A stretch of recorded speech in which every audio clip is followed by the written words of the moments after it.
शपथ ग्रहण एवं आउँदै गरेको हामी सम्पूर्ण नेपाली एवं हाम्रा बांग्ला समाज का महान चाड विजयादशमीको शुभकामना आदान प्रदान सँगै हाम्रा विधान प्रशिक्षण यस कार्यक्रममा पाल्नु हुने हाम्रा प्रमुख अतिथि हाम्रा आदरणीय माननीय प्रदेश सांसद हाम्रा भीम पराजुली दाजुज्यू एवं हाम्रा कोशी प्रदेश इंचार्ज एवं आजको यस कार्यक्रमका अध्यक्षता ग्रहण गर्नियार हाम्रा आदरणीय काका प्रमोद कुमार चक्रवर्ती ज्यू यसै गरी हाम्रा यस कार्यक्रममा निम्तो स्वीकार गरी शोभा बढाइदिनु भएका हाम्रा नेपाली कांग्रेस कोशी प्रदेशका कोषाध्यक्ष आदरणीय हाम्रा राजेश गुप्ता दाजुज्यू यसै गरी हाम्रा नेपाली कांग्रेस जिल्लाबाट पाल्नु हुने हाम्रा अतिथिगण यसै गरी नेकपा एमालेबाट हाम्रा पाल्नु हुने हाम्रा अतिथिगण यसै गरी जसपा पार्टीबाट हाम्रा पाल्नु हुने अतिथिगण एवं हाम्रा राजवंशी उत्थान समाज एवं विकास समाज बाट पाल्नु हुने हाम्रा अध्यक्ष एवं प्रतिनिधि ज्यू यसै गरी हाम्रा धानुक समाजबाट पाल्नु हुने हाम्रा आदरणीय प्रतिनिधि ज्यू यसै गरी हाम्रा नेपाली कांग्रेस विराटनगर महानगरपालिका नगर सभापति ज्यू एवं हाम्रा मंचमा आसीन हाम्रा समाज का अग्रज अधिवक्ता आदरणीय हाम्रा सुजित दाजुज्यू यसै गरी मंचमा हाम्रा आसीन हाम्रा समाज का प्रवक्ता एवं फिल्म डायरेक्टर निर्देशक एवं हाम्रा प्रसिद्ध लेखक हाम्रा आदरणीय संतोष सरकार दादाज्यू यसै गरी मंचमा आसीन हाम्रा बंगाली समाज का हाम्रा युवा नेता हाम्रा आदरणीय संजय दत्त दादाज्यू यसै गरी हाम्रा मंचमा आसीन हाम्रा आदरणीय काकीमा शम्पा चक्रवर्ती ज्यू एवं मंचमा आसीन हाम्रा पिसी जवा चक्रवर्ती ज्यू लगायत यहाँ उपस्थित माफ गर्नुहोला मैले सम्बोधन गर्न छुटेको होला पनि त्यसैले यहाँ उपस्थित हाम्रा सम्पूर्ण अग्रज एवं हाम्रा अभियान का सुरुवातदेखि नै हाम्रा साथसाथै कदममा कदम मिलाउने हाम्रा नेपाल राष्ट्रिय बांग्ला समाज एवं कोशी प्रदेश विभिन्न तह तबकाबाट पाल्नु हुने कमिटी आदरणीय एवं हाम्रा अग्रज हाम्रा संजय बरुवा दादा पनि वहाँ पछाडि बसिराख्नु भएको छ।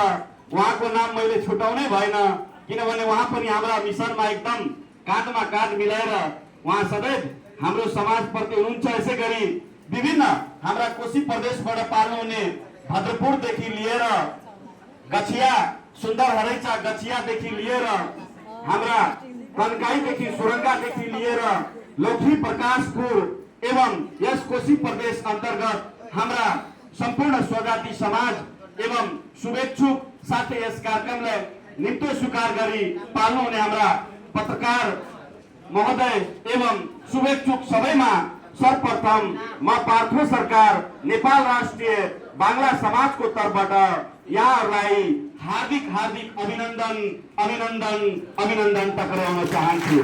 सँगै यस हाम्रा महान आउँदै विजयादशमी माता दुर्गा को शुभ अवसरमा पनि यहाँहरूको उत्तरोत्तर प्रगतिको कामना गर्दछु। साथै आजको यस कोशी प्रदेश जुन हाम्रा शपथ ग्रहण कार्यक्रम सँगै विविध कार्यक्रममा यहाँ पाल्नु हुने एवं हाम्रो जुन भावी रणनीति छ जुन हामी कोशी बृहत कोशी सम्मेलन गर्ने बांग्ला समाजको एवं हामी अन्तर्राष्ट्रिय सम्मेलन पनि हामी हाम्रो भावी योजना सँगै हामी विश्व भाषा सम्मेलन पनि यसै नेपाल राष्ट्रिय बांग्ला समाजको ब्यानरमा हामी हाम्रा योजना रहेको छ। मात्रै हाम्रा बांग्ला नभई विश्वमा बोलिने सर्वोत्कृष्ट सम्पूर्ण भाषाहरूको पनि नेपालमा हालसम्म भाषा सम्मेलन भएको छैन। त्यसको पनि हामी आगामी दिनमा म आफै पनि नेपाल सरकार भाषा आयोग शङ्खमूल काठमाडौँको म बाङ्ला भाषाबाट विज्ञमा नियुक्त भएकोले यो अभिभारा मलाई नेपाल सरकारले दिनुभएको छ र यो 3 वर्षमा मैले पूरा गर्नुपर्ने छ। धन्यवाद। हाम्रा उद्घोषक विद्यानन्द भाइज्यूले भन्नुभयो जे तपाईले अघि संस्थाको बारेमा र हाम्रा बंगला समाजको इतिहासको बारेमा पनि तपाईले अलि राखिदिनु पर्छ। निश्चित रूपमा बंगाली परिचय भन्दाखेरि यहाँनिर जुन अलिअलि केही समाजमा मानसिकता आउँदै गर्छ कि उहाँहरू बंगलादेशबाट आउनु भएको छ कि उहाँहरू पारीबाट आउनु भएको छ कि माइग्रेट भएर आउनु भएको छ कि वेस्ट बेंगलबाट आउनु भएको छ कि भन्ने एउटा दुविधा पनि कहीँ न कहीँ लागिरहन्छ र कतै न कतै हामीले परिचय दिँदाखेरि ए सरकार फरि तपाईहरु बंगाली उहाँबाट आउनु भएको रहेछ भनेर यसरी भन्दिदा कतै न कतै हामीलाई धेरै पीडा हुन्छ। हामी यो नेपाल हुनुभन्दा पहिले नेपाल यो देश 2224 राज्य थियो र यहाँहरूलाई म हल्का जानकारी के गराउन चाहन्छु भने जब यो देश चाहिँ एकीकरण हुनुभन्दा पूर्व नै हाम्रा बंगाली समाजको यहाँनिर उपस्थिति थियो। यो भूभागमा सेन वंश मुकुन्द सेनको पालादेखि नै जुन हाम्रो बंग प्रदेश भन्दा अगाडि गौड राज्य थियो। गौड राज्य पछि बंग राज्य भयो, कलिंग राज्य भयो। त्यसपछि चाहिँ त्यहाँबाट जब यो सेन वंश राज्यको विस्तार यहाँ तपाईलाई पाल्पासम्म थियो, सिन्धुलीगढसम्म थियो। मैले त्रिभुवन विश्वविद्यालयमा मास्टर डिग्रीमा मैले बांग्ला भाषामा थेसिस मैले नेपालमा फर्स्ट मैले बांग्ला भाषामा रिसर्च गरेर 56 वटा जिल्ला मैले पुगेर जब मैले त्यो त्रिभुवन विश्वविद्यालयमा मैले बुझाए र मैले बांग्ला आफ्नै भाषामा मैले अनुसन्धान गर्न पाउँछ भनेर जब मैले त्रिभुवन विश्वविद्यालयमा मैले अपिल गरे मास्टर डिग्री कम्प्लिट गरिसकेपछि समाजशास्त्र विषयबाट मलाई 1 सालसम्म मैले त्यो लबीमा बस्नु पर्यो। यो वास्तवमा हो कि होइन भनेर अनि मैले धेरै प्रमाणहरू त्यहाँ पेश गर्नु पर्यो। त्यो प्रमाण पेश गरिसकेपछि मेरो थेसिस बुक यहाँले धेरैले पाइसक्नु भएको होला। त्यहाँ 3 कमिटी सिलेक्सन कमिटी प्राध्यापकको त्यहाँ भयो र लास्टमा मलाई अनुमति मैले पाए र त्यो मैले जब थेसिसको सिलसिलामा जब मैले रिसर्च गर्दै गए मैले विज्ञहरूसँग बुझ्दै गए हेर्दै गए भने यहाँ त थुप्रै रहेछ बंगाली चाहिँ जुन हाम्रो सिन्धुलीगढ मुनि एउटा माझी समुदाय रहेछ।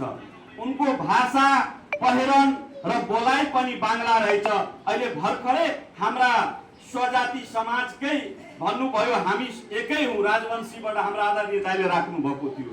निश्चित रूपमा हाम्रो भाषा भनेको जस्तै म मधेसमा बसेपछि त्यहाँको मैथिलीसँग चाहिँ हाम्रो मिसकट छ।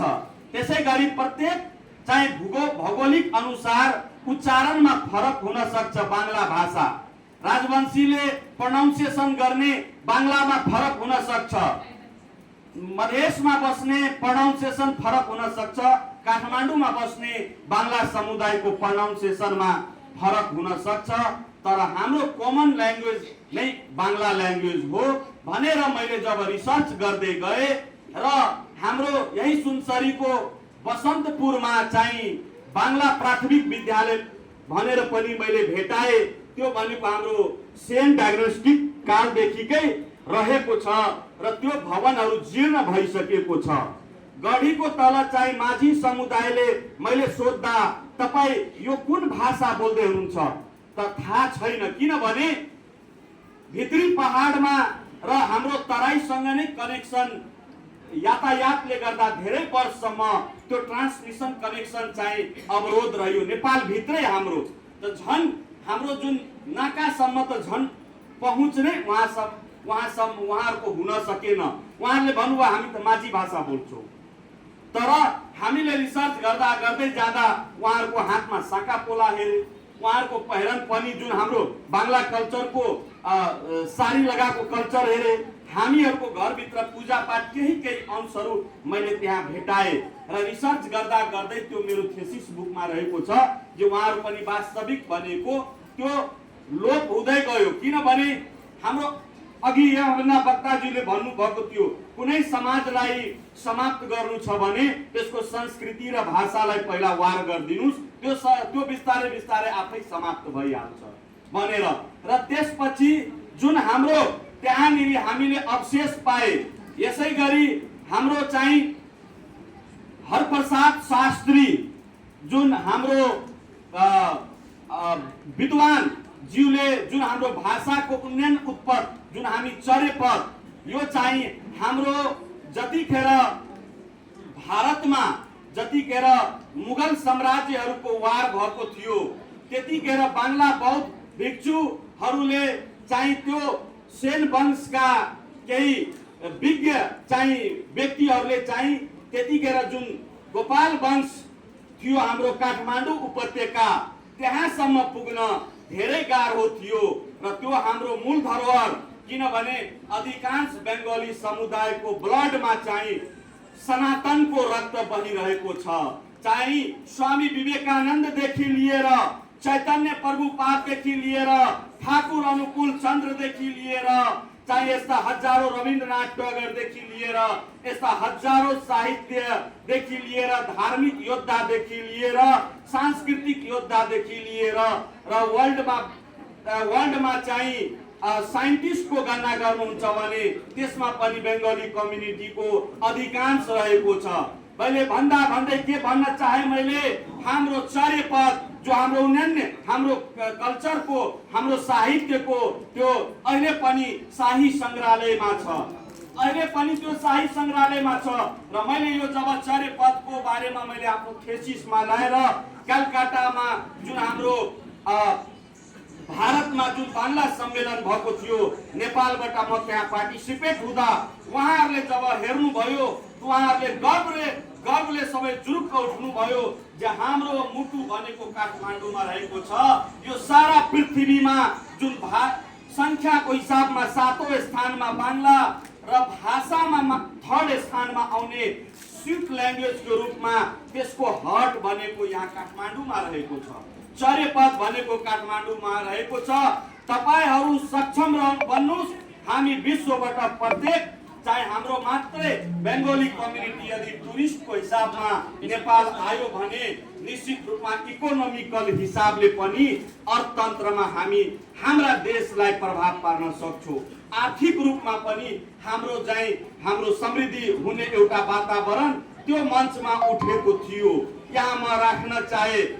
त्यसै गरी हाम्रो राजा महेन्द्रको पालामा वीरगञ्जको जुन टाउन प्लान सिटी बनाउने इन्जिनियर आर्किटेक्ट इन्जिनियर एवं रक्सौलको जुन ठुलो गेटहरू हुन्छ त्यसका आर्किटेक्ट इन्जिनियर पशुपति घोषलाई त्यतिखेर सञ्चार मन्त्री बनाउनु भएको थियो। उहाँको नाति अहिले पनि चाहिँ हजुरलाई नेपालको विद्युत प्राधिकरणको डाइरेक्टर हुनुहुन्छ इन्जिनियर चन्दन घोष।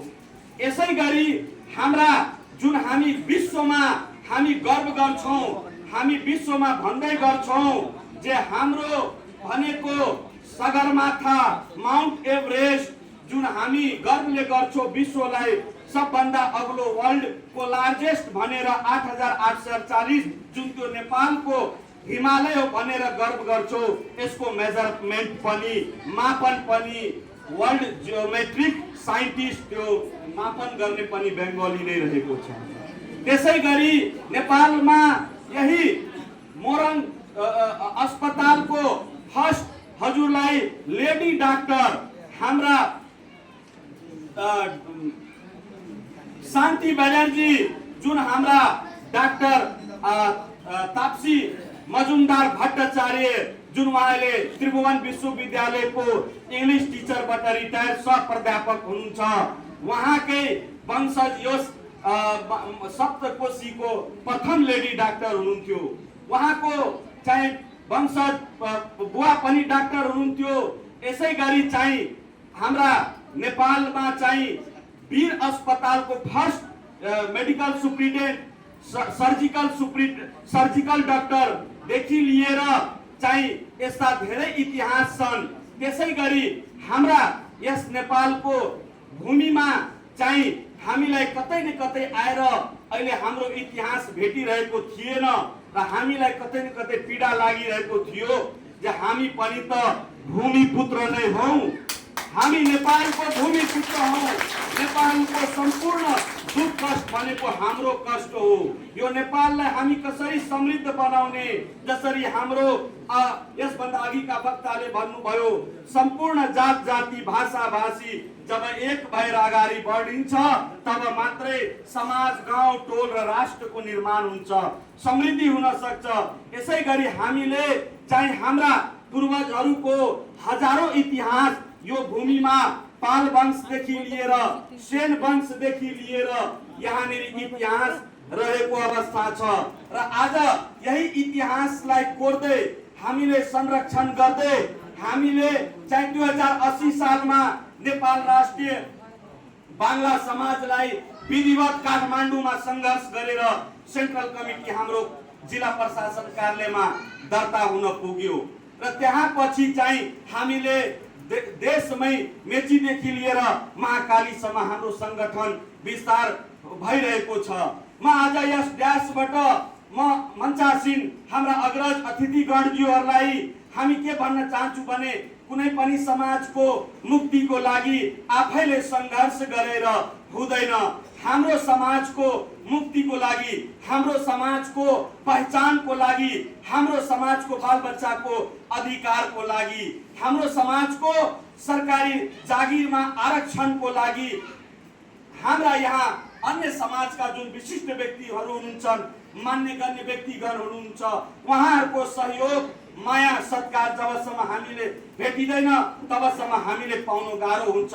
एक समाजलाई अर्को समाजको सहयोगको आवश्यकता त्यति नै अपरिहार्य छ। यसैले म के भन्न चाहन्छु भने आज जुन हाम्रो यहाँ यस कार्यक्रममा पाल्नु भएका हाम्रा अग्रजज्यूहरूलाई के भन्न चाहन्छु भने हाम्रो यस कोशी प्रदेश भित्रमा हाम्रो जनआन्दोलन 2 को समयमा हाम्रा शहीद सूरज विश्वास जुन भद्रपुरमा ठुलो स्मारक बनाएको छ, उहाँ छातीमा गोली खायो र उहाँको घरमा जब मैले रिसर्च गर्ने बेलामा गए मेरो आँखाबाट खलखल आँसु आयो। उहाँ चाहिँ चिन्तित थियो यो समाजको लागि, यो समाजमा डेमोक्रेसी व्यवस्थाको लागि। तब मात्रै गएर एक दिन हाम्रो बंगाली समाजले पनि यसरी हजारौं उपस्थित भेला गरेर बोल्न सक्छ भनेर हाम्रो शहीद सूरज विश्वास चिन्तित थियो र उहाँ कहिले पनि कुनै आन्दोलनमा डेमोक्रेसीको लागि कहिले पनि उहाँले पीठ हेराउनु भएन। उहाँ गोली खानको लागि छाती अगाडि उहाँको रेकर्ड छ, अन द रेकर्ड छ, नेपाल को शहीदमा रेकर्ड छ। मैले जब रिसर्च गराए उहाँलाई गोली कहाँ लागेको रहेछ भने अगाडि मुटुबाट गोली छिरेको रहेछ भन्ने गर्दा यस्ता सर्कुलर जेलको इतिहास हेर्नुस् जुन 700 मा 590 कैदी स्वतन्त्रता सेनानी त्यो बेङ्गली थियो भनेपछि यस्ता हजारौं इतिहासहरू छन् जुन हाम्रो चाहिँ बेङ्गली वास्तवमा गर्व गर्ने विषय हो। तर कतै न कतै हामी संगठित नभएर मेचीदेखि महाकालीसम्म हामीलाई आफै थाहा थिएन जे वास्तवमा हाम्रो समाज हाम्रो समुदाय कहाँ कहाँ रहेको छ र कुन अवस्थामा रहेको छ। बल्ल अब हामी भेटिरहेका छौं, हेरिरहेका छौं र इतिहास हामीले लेख्ने क्रममा छौं। यही म आज हाम्रो विभिन्न कार्यक्रमहरू रहेको हुनाले म यहाँ हाम्रा अतिथिगणज्यूलाई के भन्न चाहन्छु भने हाम्रो एउटा कालीबारी परियोजना रहेको छ। हामी यो कालीबारी परियोजनाको लागि हामीलाई जग्गाको आवश्यकता छ।